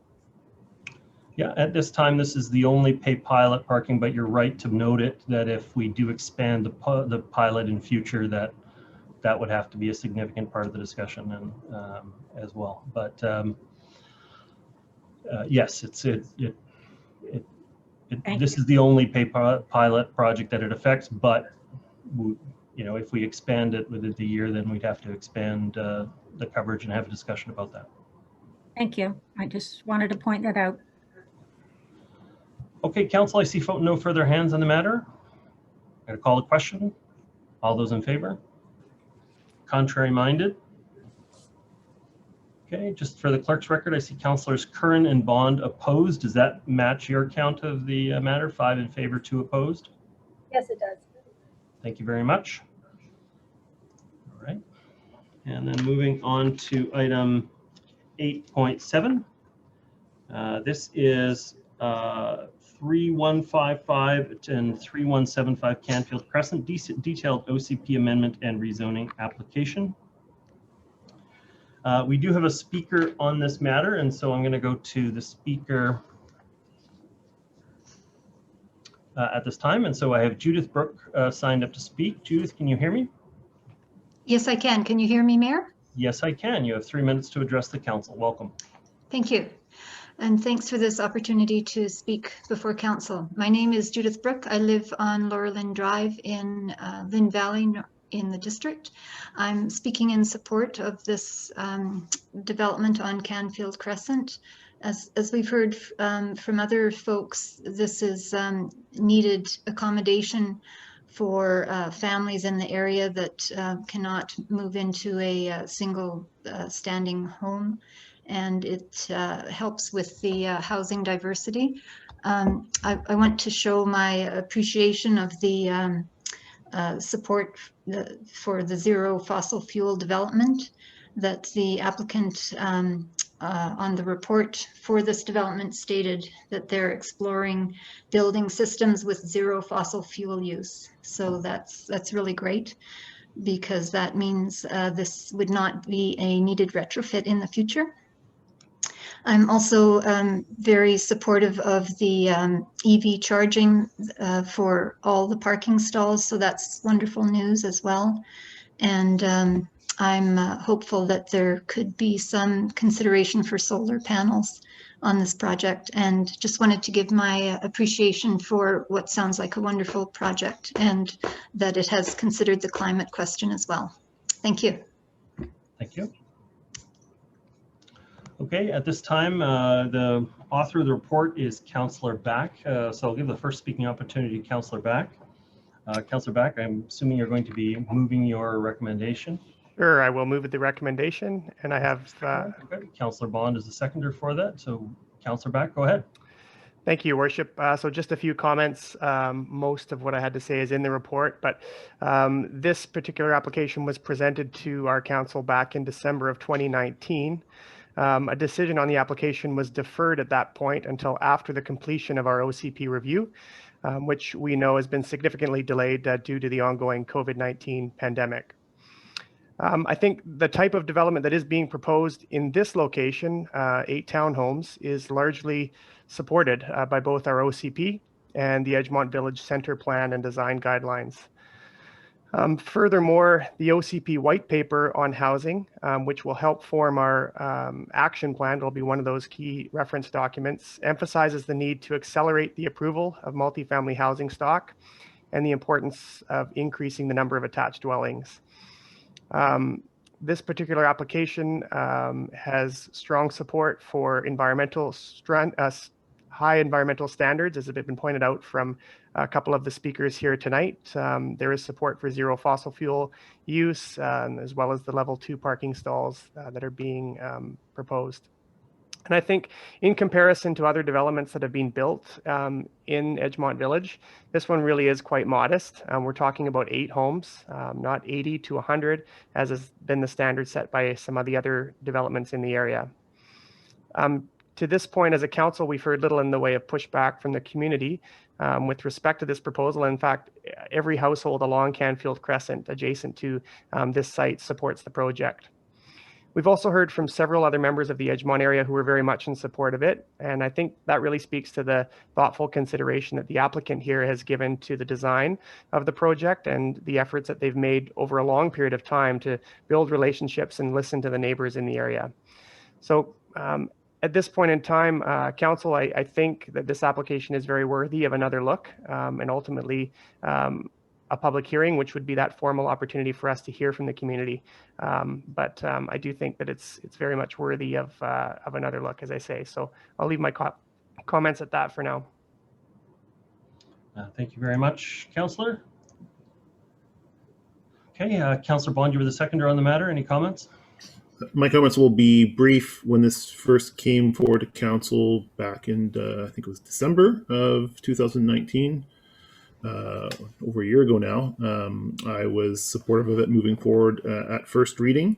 and I continue to hold that opinion. I don't think that we should continue to hold a project such as this back, pending our delays on the OCP review.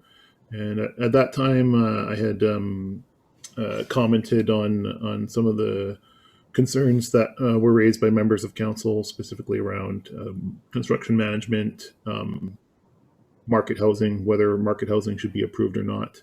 And just to reiterate some of those points, this is currently market housing. It's just a change from what could be right now 4 homes, which is 2 single-family homes with secondary suites into 8 homes. And so I think it's worthy of council's consideration.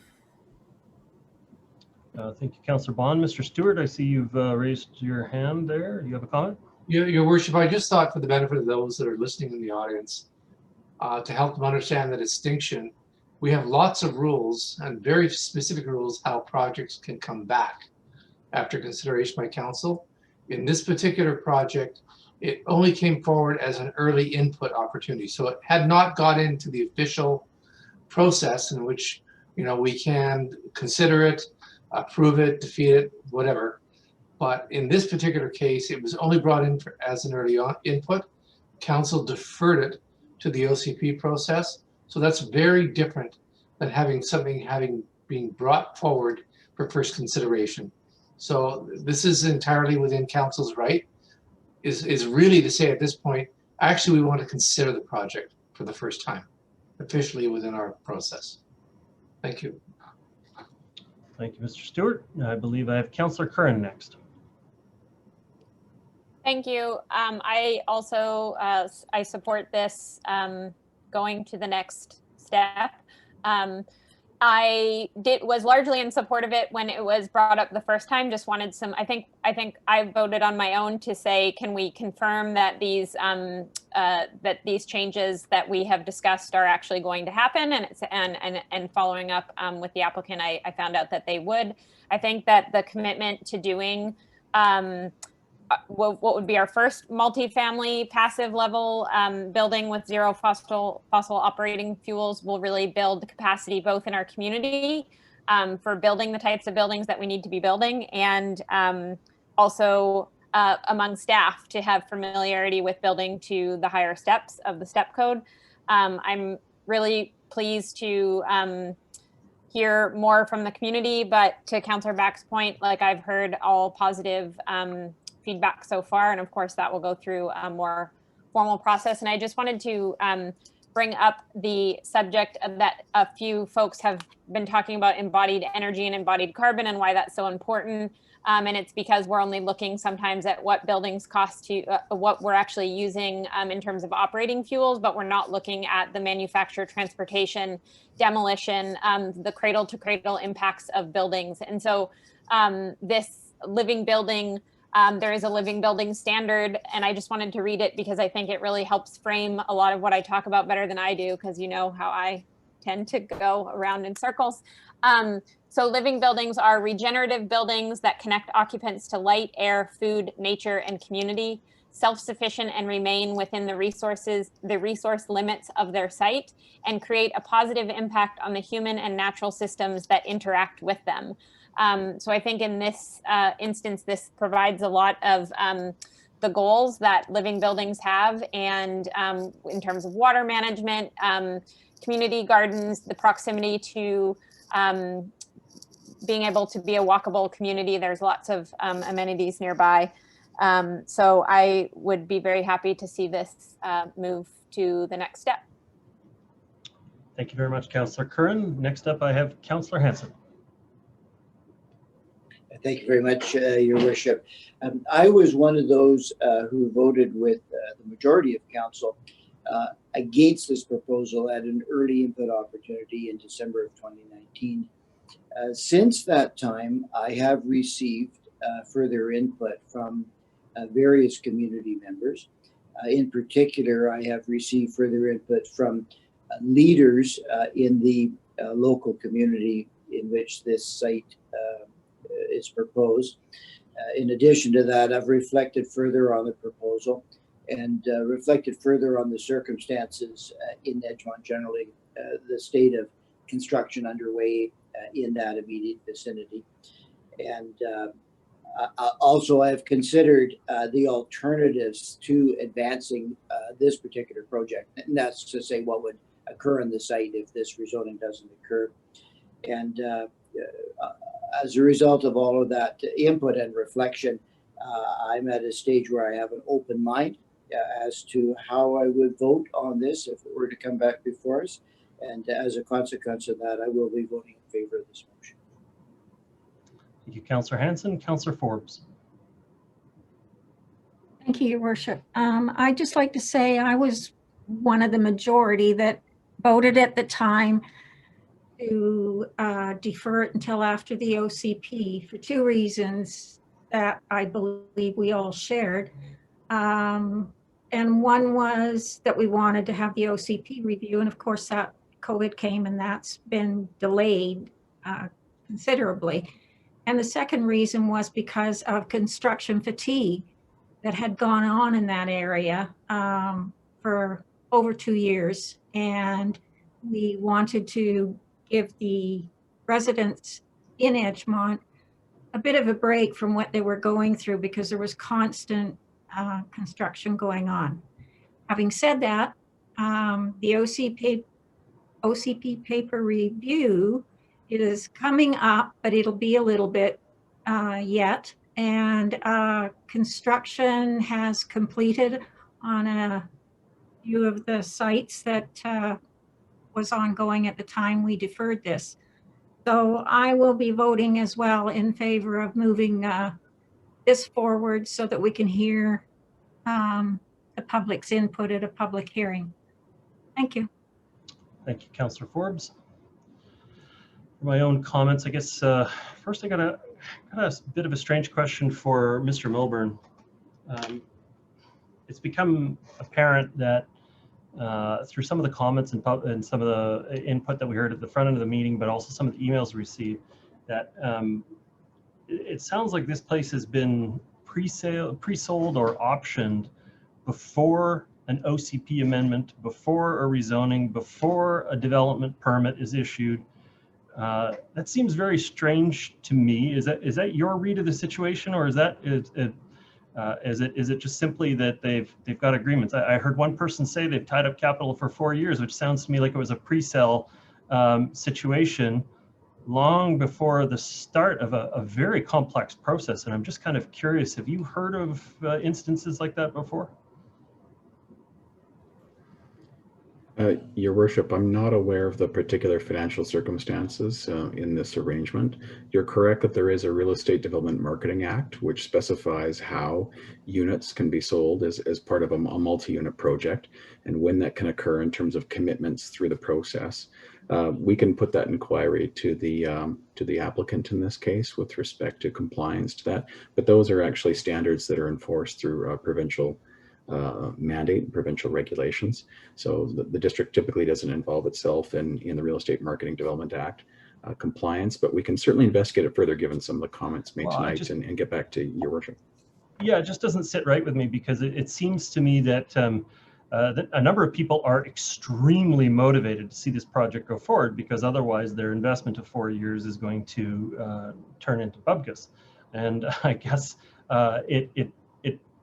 it causes a very, very unfair situation in terms of public input where somebody can all of a sudden be making a tremendous amount of money on it, and it's affecting their feedback to the project. It also may be unfair to the investor if somebody is selling them on a project with a high likelihood of success when it involves an OCP amendment, a rezoning, a development permit. And I just want to make sure that to the best of our knowledge that the investors, it seems the future residents of a place like this, were warned about the risks on this. I know it's an unusual step. It's not something we normally do with developments that come forward, but it just seems to me like the tone of the feedback that we've been receiving leading up to this, I have to say, seems to be driven by financial desperation in some situations, which sounds to me like maybe a different practice was followed. So I'd just be very curious about what has happened in the process. And I know if it's not a requirement of our rezoning process, then that's then we may have limited influence into that. But I just want to make sure that people are healthy and whole when they go into these kinds of developments, and fully understand the risk that goes into them, because development on the North Shore, development in any municipality where you're developing outside of the official community plan is extremely risky. And so I hope that whoever was putting out the information on this was adequately conveying the risk for that. My own comments on the matter: at the time this came forward last time, I was not supportive of it. I think that it is indicative of good transitional housing from the town center into the single family neighborhoods. I think my comment at the time was, if not this, then what? Because I saw it as a foregone conclusion that this was the type of density that you're going to use as a transitional step.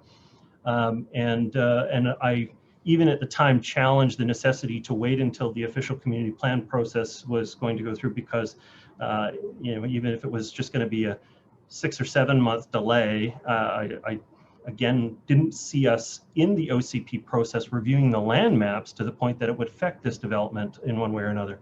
The OCP process wasn't going to all of a sudden make it so we didn't have to do an OCP amendment on this project.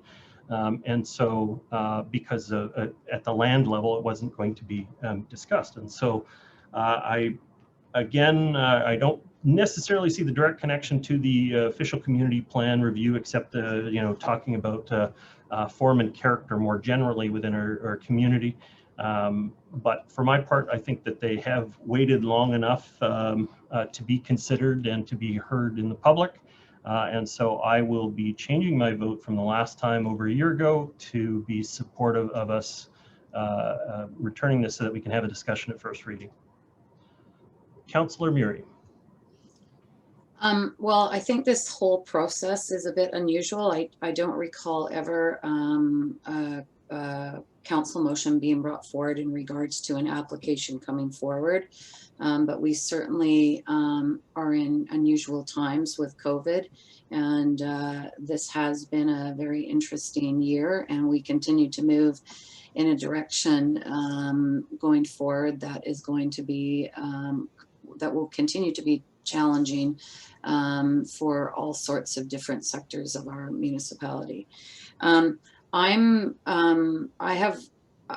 will support allowing this to go forward through the normal process because of what we've entertained over the last year, thinking that the OCP review, whether or not this was part of that review or not, it's been held up for many reasons. And to me, I think we have to start all over again, because the comments that were brought forward in regards to different sectors of the OCP, they are certainly not top of mind, but staff are working towards updating us as to where we are and where we're going.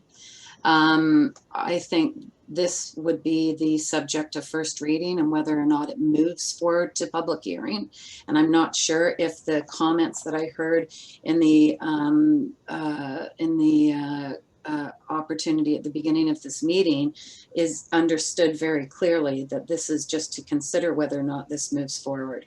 I got the feeling that people thought that this motion was approving it going forward to be rezoned, and that's not the case. It's bringing it forward to consider whether or not an application will move forward to a hearing.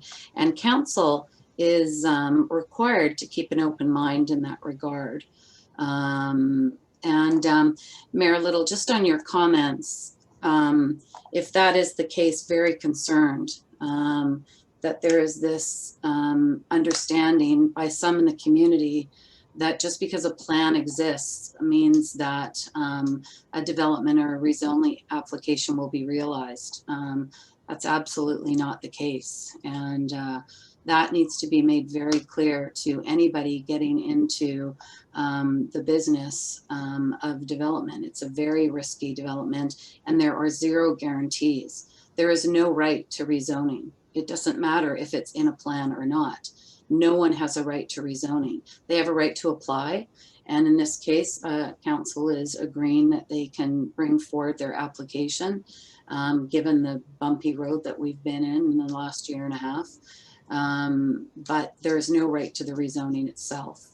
And I think lucrative development often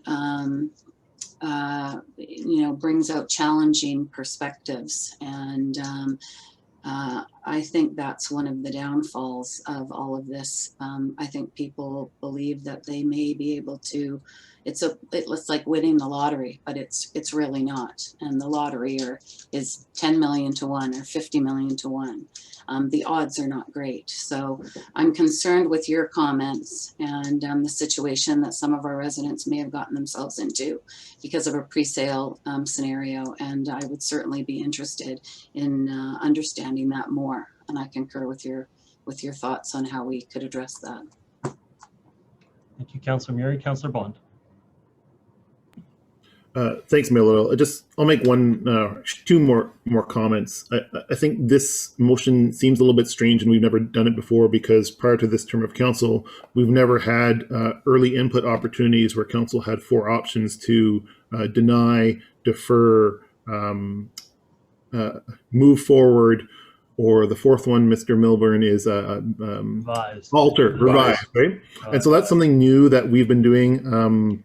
I think mostly due to a lack of direction or a commitment to a specific direction while we undergo the OCP review process. And staff have been, instead of telling everyone just to keep waiting, giving them a few different options, which is either early input or move forward to first reading should they choose to do so. So I think this is a little bit strange, but we've been doing something different, and so this is a natural response to that.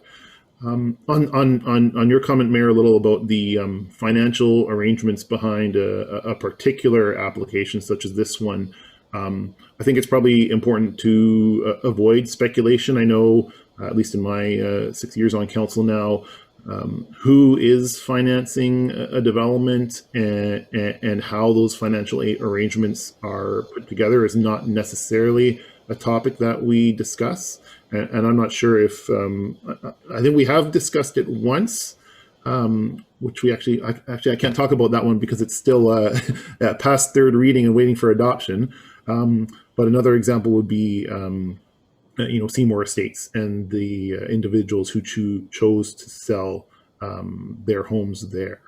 I just urge some caution around speculating about what those might be. And, if Mr. Milburn or Mr. Stewart want to jump in and comment, I know council has a wide discretion on what we can consider when we're considering a rezoning application.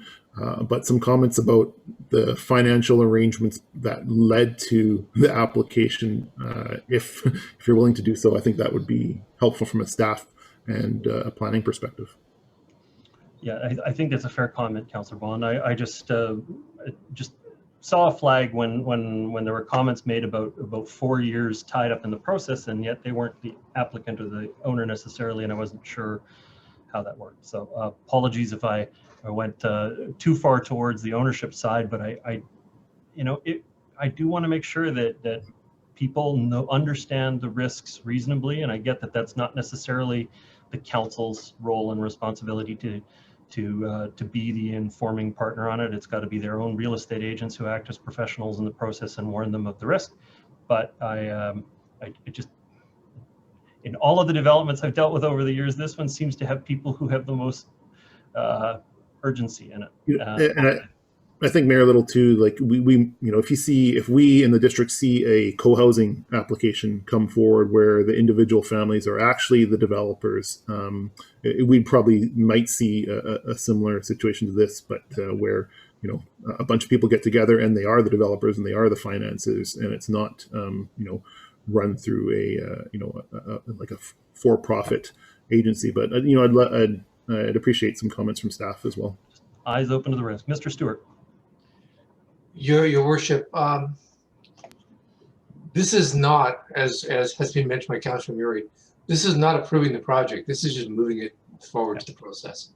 The process was incomplete because we had made a decision to do an OCP review, and so this is just moving it along in the process. And council cannot, under your legislation, be concerned about who's bidding and who's making deals on all of these projects, who's doing pre-ownership deals and all the rest of that. I know on a global scale that's interesting to you, but at the end of the day, what we have to be concerned about is land use. And this will move forward as a land use issue to council to consider, irrespective of who's invested in or not invested in, because ultimately that's the purview of the public, the private sector. Thank you. Councillor Back. Just to say that, yeah, this is definitely not approving this to go to first reading. I mean, this is an extra step in the process, and to Councillor Murray's point, it's not traditional to bring a project forward in this way, but these have definitely been strange times for all of us over the last year. So I appreciate that the rest of my colleagues here have given this some more consideration, and looks as though you are supportive tonight. But by no means is this saying this is going to first reading. That will be the next step. And so sorry for anybody that may have come and spoke tonight and may have thought that, but it is an extra step because this is not quite a traditional process. Thank you, Councillor Back. Councillor Murray. Although it's not within our legislative purview to deal with the issues of investment, as Mayor Little has commented on, and Mr. Stewart and Councillor Bond, I think I know it is our purview to make sure that the complexities of land use and rezoning processes are clear in the minds of our community, and understanding what those are. I've had business owners call me and say that they did not understand the town centers and the implications behind highest and best use and how it affected their business, to the point where they just sold because they thought the town centers were a fait accompli and there was nothing that they could do to oppose them. The complexities of development, council, are enormous compared to development 25 years ago. All of the things that we add in and the densities that we're considering and the future plans of how our community evolves are significant, that it's challenging for those of us at this table to even get through those applications and those reports, let alone small business owners and families that are being approached by property developers wanting to consolidate lots for redevelopment purposes. It's a huge, stressful, overwhelming process that, and everybody that contacts me, I say, don't go out and start, spending the money until the check is in your hand. It is a very, very risky maneuver to put your real estate, your home, whatever, on the line for redevelopment of multifamily. And so I think it is our role to make sure that people are very clear in understanding that there's no guarantees in any of this, and you should be willing to, it's like the stock market. Don't play the stock market unless you're willing to lose your money. Thank you, Councillor Murray. I see no further speakers, so I'll call the question on the motion. All those in favor? Contrary minded? Motion carries, I believe, unanimously. Okay, Council, that finishes the regular business for this evening. We do have still some time remaining if members of Council or Mr. Stewart, I don't know, Mr. Stewart, do you have any operational updates or any reports to make?